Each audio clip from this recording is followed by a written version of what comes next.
Hello, and welcome back to the track. The summer break is over. Thank God Formula One is finally back, and there are a lot of questions going on this weekend. We got teams bringing upgrades, we got reliability questions, we got Yuki Tsunoda getting another chance at Formula One. So in this video, I'm going to go through my 5 biggest expectations for the Dutch Grand Prix. I don't know why I said it like that. I keep saying weird shit. And then on Monday, we come back to see how many of those expectations became reality. First up is probably the biggest one of the video. I expect Ferrari to put both cars on the podium this weekend. They're bringing some major upgrades this weekend, including an evolution to the floor, changes to the front section and the diffuser, and they're bringing back their high downforce Macarena wing. Shell has also made changes to the fuel mixture to improve efficiency, whatever that means. So there's quite a lot going on with the Ferrari this weekend. And what I'm really interested in is how all of this is going to work through that middle section of the track. We know that Zandvoort is really fast and very technical, and that should suit the Ferrari because they've had what's arguably the best chassis the entire year. What still baffles me, and apparently has Mercedes asking the same question, is how Ferrari keep bringing this many upgrades. Some of that can be explained by the ADUO. Remember, the ADUO isn't just about giving manufacturers the opportunity to develop their engine, it also gives the teams a bigger cost cap. And Ferrari being 4% down the benchmark, that gives them more upgrades and a bigger cost cap. That's a big reason why we've seen Ferrari be able to be so aggressive with its engine development and indirectly its overall development of the program. But even with that explanation, Ferrari still seem to be bringing major upgrades more often than any other team on the grid. And we already saw how good this car looked like in Budapest. And if it wasn't for the penalties and the bad luck, I think Ferrari would have won that race. So now we're going to Zandvoort, where I think the track characteristics should suit the Ferrari. So I'm going to be looking at the performance of that middle section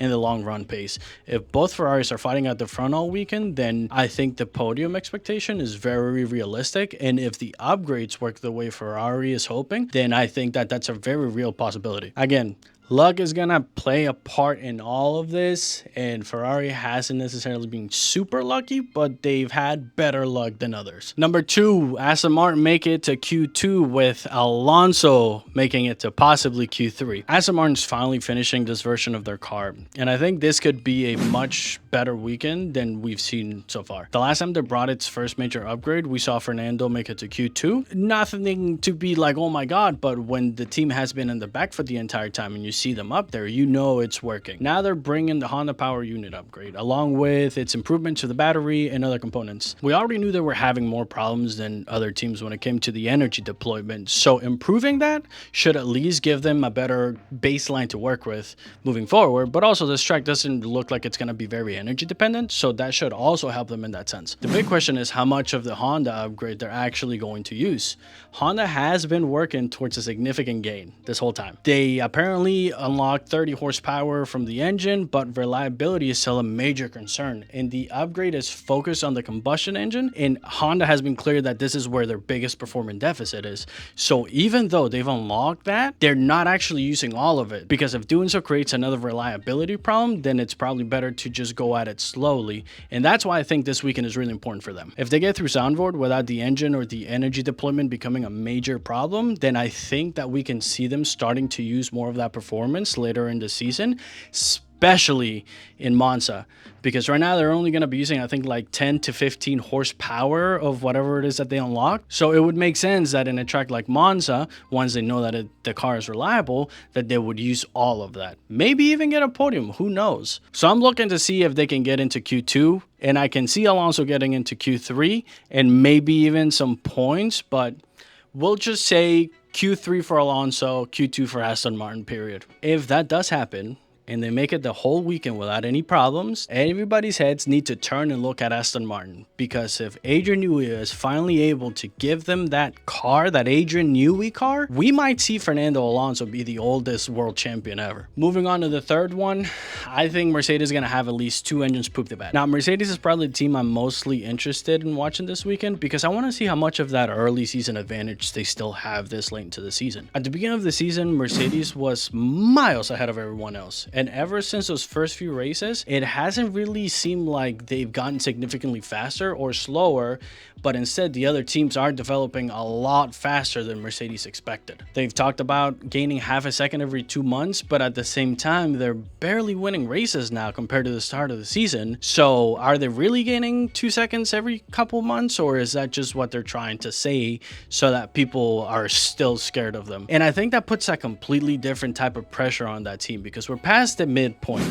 And people aren't talking about whether Mercedes is going to win the championship anymore. I'm seeing a lot of whether they can hold on to that advantage that they built or not.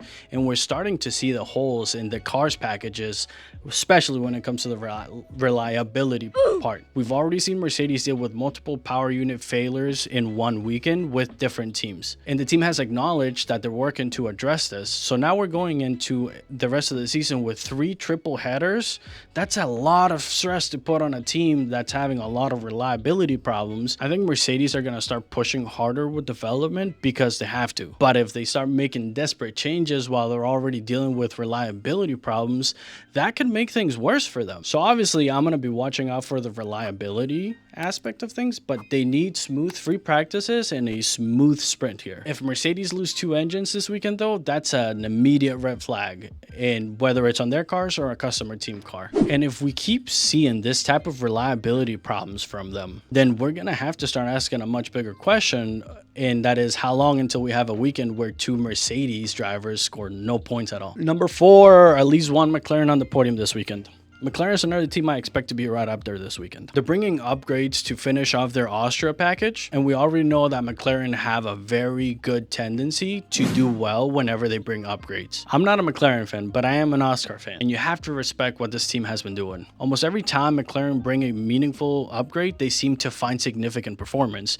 They've slowly but surely got that win this year, with Lando winning the last race, and now we're going to Zandvoort. The last time McLaren brought a major upgrade, Lando won the race, but at the same time Oscar retired because of reliability problems. That's the kind of story that McLaren has this year. We know the pace is there, they just haven't been able to put everything together for more than 1 weekend at a time. So if anyone can take the podium away from Ferrari this Sunday, I think it's McLaren, because of how good they are every time they bring upgrades, significant upgrades.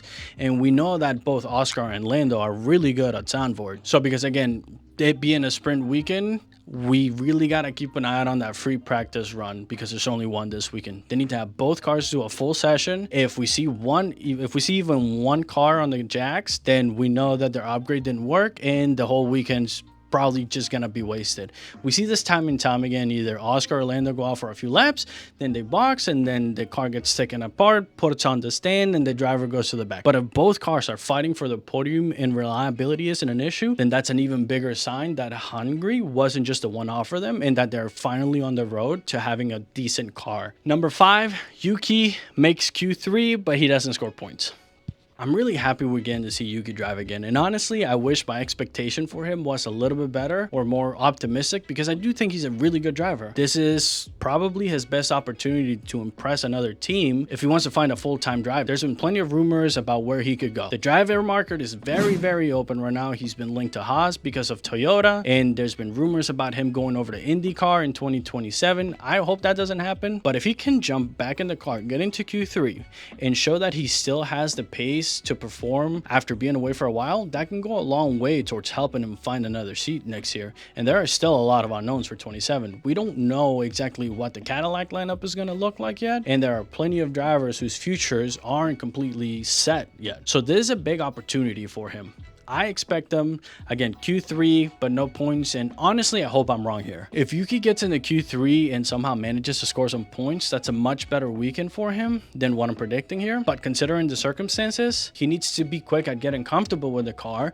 And he also needs to show that he's at least at the same pace that Lindblad is, or better. Because if he does that, he could potentially secure himself a full-time drive for 2027. So those are my 5 expectations for the Dutch Grand Prix. I expect both Ferraris to be on the podium, Aston Martin to get back to Q2 with Alonso potentially reaching Q3. Mercedes are going to have 2 engine failures, whether it's them or a customer team. Yuki Tsunoda to make it to Q3, but he's gonna come just short of points. Hopefully I'm wrong on that last one. Now we have to wait to see if I'm right, and I hope you guys like this new series. I think I finally landed on something solid for the channel and for you guys with the expectation videos on Thursdays, kind of like my own version of weekend warm-up, and then on Mondays we come right back here to see what's what and who's who.